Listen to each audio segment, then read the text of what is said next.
अस्सलामु अलैकुम रहमतुल्लाहि व बरकातहू। आज मेरे मोहतरम भाइयों आपके लिए एक इंतहाई मुजरब नुस्खा आपके पास लेकर के आए हैं, पेश हुए हैं।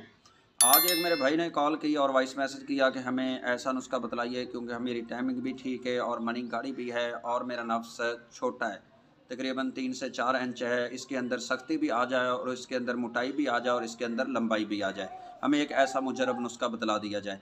आज उस भाई के लिए उसके कहने पर आज ये वीडियो बनानी पड़ी, नहीं तो ये वीडियो बनानी तो नहीं थी, मजबूरन ये बनानी पड़ी उसके कहने पे। आइए मेरे मोहतरम भाइयों, मैं आपको सबसे पहले एक बात और करता हूं कि हमारा चैनल जो अली अहमद टीवी है, इसको ज़रूर आप सब्सक्राइब करें, ताकि हर आप हमारी आने वाली वीडियो आप तक आ सके, ताकि हमारी वीडियो आप देख सकें और आप लोगों को फ़ायदा हो सके। और जो भाई भी हमें मैसेज करता है या हमें कोई वॉइस मैसेज करता है, तो उस पर मैं वीडियो बना देता हूँ ताकि मेरे भाई को फ़ायदा हो जाए। जो भी मेरा भाई वॉइस मैसेज करे, जो जिसको जो नुस्खा चाहिए वो कहेगा, इंशाल्लाह उसको उस पर वीडियो बना के तफसीलन भेज दी जाएगी।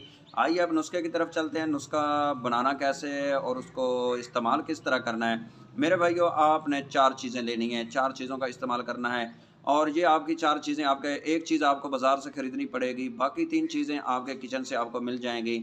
और इंतहाई आसान नुस्खा है और ये नफ्स के अंदर मोटाई भी लेके आता है और लंबाई भी लेके आता है और सख्ती भी लेके आता है। एक ऐसे ही मालिश के लिए ऑयल आपका तैयार हो जाएगा, रोगन एक तैयार हो जाएगा। आपने 1 अदद लेना है वाइट प्याज, 1 अदद लेना है। और आपने अदरक लेनी है, तकरीबन एक ये उंगली के पोटे के बराबर आपने एक लेनी है अदरक का दाना। 3 अदद आपने लेने हैं लहसुन। लहसुन का जो बड़ी एक तो होती गांठ और उसके 2 छोटे होते 3 अदद आपने लहसुन ले लें। 7 अदद भी डाल सकते हैं, बहरहाल 3 अदद डाल लें या 7, इससे भी बेहतर है डाल लें। और साथ आपने लेना है जैतून का ऑयल। इसमें इतना ऑयल डाल लें, तकरीबन आधी चनाक डाल लें, ये काफ़ी हो जाएगा। इसको आग पे रख दें और हल्का-हल्का इसको पकाना शुरू कर दें। जब ये अच्छी तरह ये चीज़ें तीनों चीज़ें जो बाकी हैं ये जल जाएँ और ये सुर्ख होने के बाद जब कुछ जल जाएँगी और स्याह हो जाएँगी, उस वक़्त इनको छान लें। छान करके इस ऑयल को ठंडा करके एक शीशी, एक ड्राफ के अंदर डाल लें। और रात सोने से पहले आप नीम गर्म पानी से अपने आला तनासल को अच्छी तरह साफ़ कर लें और गर्म पानी से धो लें, वॉश कर लें। उसके बाद खुश्क कपड़े से इसको ऊपर से साफ़ कर लें।